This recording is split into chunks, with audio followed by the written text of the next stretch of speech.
আসসালামু আলাইকুম। আজকের ভিডিওতে প্রথমেই আপনাদেরকে আমি একটি মোবাইল সার্কিট দেখাবো। লক্ষ্য করে দেখুন এই পাওয়ার আইসির পাশে কি অবস্থা, কি পরিমাণে কার্বন বা জং জমে গেছে। এই মোবাইলটা কিন্তু সম্পূর্ণ ডেড অবস্থায় আছে, অর্থাৎ এই মোবাইলটা কিন্তু এখন আর চালু হচ্ছে না।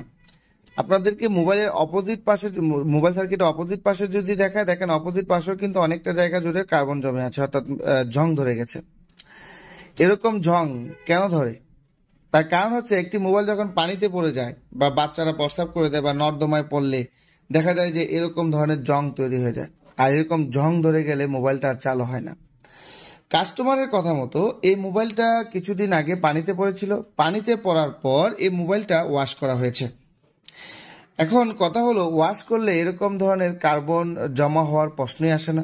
আমরা যখন একটি মোবাইল পানিতে পড়ার পর ওয়াশ করি তখন দেখা যায় থিনার ব্যবহার করি অথবা কেরোসিন ব্যবহার করি, নানা কেমিক্যালের মাধ্যমে মোবাইলগুলোকে পরিষ্কার করে থাকি, যার কারণে মোবাইলটা পানিতে পড়ার ফলেও মোবাইলটা চালু থাকে বা দেখা যায় যে মোবাইলটা কোনো প্রকার সমস্যা হয় না, কারণ আমরা ক্লিন করে ভালোভাবে মোবাইলের সার্কিটটাকে শুকিয়ে দিই। তো এখানেও তদ্রুপ মোবাইলটাকে ওয়াশ করা হয়েছিল এবং শুকানো হয়েছিল, তারপরে মোবাইলটা রান করে দেওয়া হয়েছে, এরপরেও এখন দেখেন কি অবস্থা। এখন কথা হলো কেন এরকমটা হয়েছে। কাস্টমারের কথা মতো এই কাস্টমার প্রথমে একটি দোকানে নিয়ে গেছিল এই মোবাইলটা ওয়াশ করার জন্য। ওই দোকানদার ভাই এই মোবাইলটাকে ওয়াশ করে দেওয়ার জন্য 300 থেকে 400 টাকার মতো একটা বিল চেয়েছে। কাস্টমারের ভাষ্য মতে, দেখুন আমি কেন 300-400 টাকা দিয়ে আমার মোবাইলটা ওয়াশ করব, মোবাইল তো পানিতে পড়লে 100 টাকা দিয়েই ওয়াশ করে দেয়। তো যাই হোক, ওই কাস্টমার যে টেকনিশিয়ান 300-400 টাকা চেয়েছিল ওনার থেকে না করিয়ে আরেকজন ভাইয়ের কাছে গিয়েছে এই মোবাইলটাকে ওয়াশ করার জন্য।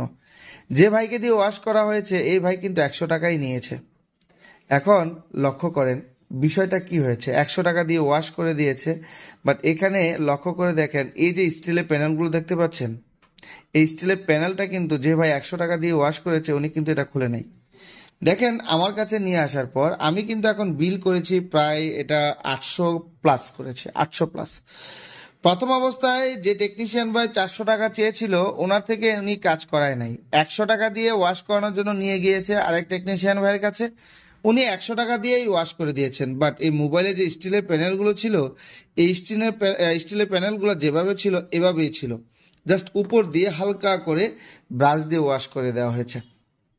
এখন কথা হলো, এই স্টিলের প্যানেলটা তো ঝালাইভাবে লাগানো থাকে, এটা খোলা যায় না, তো এটার নিচেও তো পানি যায় না। তো এটার নিচে যদি পানি যায়, আমি যদি উপর দিয়ে ওয়াশ করে দিয়ে দেই, তাহলে ভিতরে যে পানিগুলো গেল সেটার কি হবে? এখন যারা 100 টাকা দিয়ে কাজ করে তাদের কাজের ধরনটা তো এরকমটাই হবে। এটা আমরা যারা যারা মোবাইলের বিভিন্ন গ্রাহক আছেন, যারা সাধারণ কাস্টমার আছেন, মোবাইল রিপেয়ারের জন্য বিভিন্ন টেকনিশিয়ান ভাইয়ের কাছে নিয়ে যান, তারা কিন্তু সবসময় সস্তা খুঁজেন। আর এই সস্তার যে অবস্থাটা হলো এটাই হচ্ছে একটা একটা বড় প্রমাণ যে সস্তা কাজ করালে কি হয়। এখন যদি একটা পরিপক্ক ভালো টেকনিশিয়ান হতো তাইলে কি করতো উনি বা আমরা কি করি, আমাদের কাছে যখন একটা ওয়াটার ড্যামেজ মোবাইল আসে তখন আমাকে আগে লক্ষ্য করতে হয় মোবাইলটাতে যে পানি গেছে পানির পরিমাণটা কেমন, বা কি পানি গেছে, ময়লা পানি গেছে না পরিষ্কার পানি গেছে। অথবা মোবাইল সার্কিটটা খোলার পর মোবাইল সার্কিটে বেশি পরিমাণে পানি দেখা যাচ্ছে কিনা সেটা আমরা লক্ষ্য করি।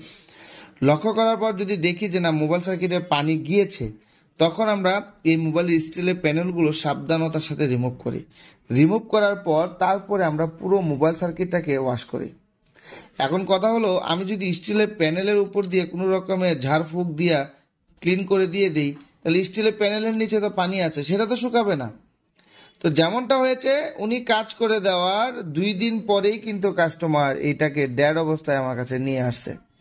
আজকে প্রথম যখন একটি টেকনিশিয়ান ভাই 400 টাকা চেয়েছে, যখন বলেছে যে ভাই আমি ভালো করে ওয়াশ করে দেব, কোনো সমস্যা হবে না ইনশাল্লাহ এরকম বলেছে, তারপরও যেহেতু দাম বেশি চেয়েছে ওনার মনে হচ্ছে, তো উনি করায় নাই। 100 টাকা দিয়ে কাজ করাতে গিয়েছে, কাজ করাতে গিয়ে দেখা গেল যে বর্তমানে উনি প্রায় 1000 টাকার মতো জরিমানা দিতে হবে। দেখুন 1000 টাকা বড় কথা নয়, এই মোবাইলটা কাজ করা যাবে কিনা আদৌ সেটাও কিন্তু আমি শিওর না, কারণ এটার এই যে পাওয়ার আইসিটা দেখতে পাচ্ছেন এটা কিন্তু একটি নন পিস্টিং পাওয়ার আইসি। এই মোবাইলের পাওয়ার আইসির নিচেও কিন্তু কার্বন আছে। এখন আমি পাওয়ার আইসিটাকে উঠিয়ে রিবোলিং করব, যদি পাওয়ার আইসি উঠানোর পর দেখি যে এটার নিচে যে বলগুলো আছে বলগুলো ঝলসে গেছে অথবা পাওয়ার আইসিটা ড্যামেজ হয়ে গেছে, সেক্ষেত্রে কিন্তু খরচটা আরো বেড়ে যাবে। এরকমও হতে পারে মোবাইলটাই আর কাজ করা সম্ভব হয়ে উঠবে না। তো আমি আসলে এই ভিডিওতে যেটা বোঝানোর চেষ্টা করেছি, যারা মোবাইল রিপেয়ারের কাজ করানোর জন্য বিভিন্ন কাস্টমার বিভিন্ন টেকনিশিয়ানের ধারস্থ হন, তারা কখনো দাম তো একটা বিষয়, দেখা গেল যে সবসময় তো দাম জাস্টিফাই করেই কাজ করবেন, সেটা সমস্যা নেই, কিন্তু আপনি কার থেকে করাচ্ছেন বা সে কাজ কিভাবে করে বা কাজের ধরনটা কেমন হবে সেটা কিন্তু ভালোভাবে বুঝতে হবে। বা একটা মোবাইল পানিতে পড়লে যদি বেশি পরিমাণে পানি যায়, সেক্ষেত্রে আপনি টেকনিশিয়ান ভাইকে বলবেন যে মোবাইলের আইসির উপরে যে স্টিলের প্যানেলগুলো আছে এগুলোকে খুলে তারপরে ভালোভাবে আপনাকে ওয়াশ করে দিতে হবে। আর দেখুন, এখানে আরেকটা ভুল আমরা করে থাকি, সেটা হচ্ছে যে অনেকেই মনে করেন যে পানিতে পড়া মোবাইল কাজ হলে কাস্টমার বিল দিবে, কাজ না হলে বিল দিবে না, এরকমটা অনেকে বলে। তো আসলে এটা ঠিক নয়, কারণ একটা ওয়াটার ড্যামেজ মোবাইল কাজ করতে গেলে একটা পরিশ্রমের বিষয় আছে, মোবাইলটা খোলার জন্য সময় নষ্ট হয়, এখানে বিদ্যুৎ বিল আছে, বিভিন্ন কিছু বিবেচনা করে যখন আমি মনে করেন যে আমি মোবাইলটাই কাজ করার জন্য বিল করলাম, যে এটা ওয়াশ করব, আমি ভালোভাবে ক্লিন করে দিব, কোনো সমস্যা হবে না ইনশাল্লাহ, ভালোভাবে করে দেওয়ার চেষ্টা করব, আপনার 400 টাকা লাগবে বা 500 টাকা লাগবে, যদি কাজ না হয় সেক্ষেত্রে আপনি আমাকে 150 টাকা বা 200 টাকা একটা সার্ভিস চার্জ দিতে হবে, এরকম একটা ডিল আপনি কাস্টমার সাথে করে নিতে পারেন। তো বন্ধুরা, যাদের মোবাইলগুলো পানিতে পড়বে তারা যত সম্ভব যত ভালো টেকনিশিয়ান পান বা আপনার নিকটস্থ জানা শোনা যারা ভালো টেকনিশিয়ান আছে তাদের কাছে নিয়ে যাবেন এবং বলবেন সবসময় যে যেহেতু পানিতে পড়েছে ভালোভাবে যাতে স্টিলের প্যানেলগুলো খুলে ভালোভাবে যাতে ওয়াশ করে দেওয়া হয়।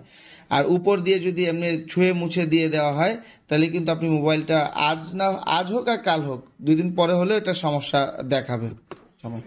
তো আজ আর নয়, কথা হবে আপনাদের সামনে নেক্সট কোনো ভিডিওতে। সে পর্যন্ত সুস্থ থাকবেন, ভালো থাকবেন। আসসালামু আলাইকুম রহমতুল্লাহি ওয়া বারাকাতুহু। আর শেষের দিকে আরেকটি কথা বলবো, যারা মোবাইল রিপেয়ারের কাজ শিখতে ইচ্ছুক তারা চাইলে আমাদের হোয়াটসঅ্যাপ নাম্বারে মেসেজ করতে পারেন, স্ক্রিনে হোয়াটসঅ্যাপ নাম্বার দেওয়া আছে।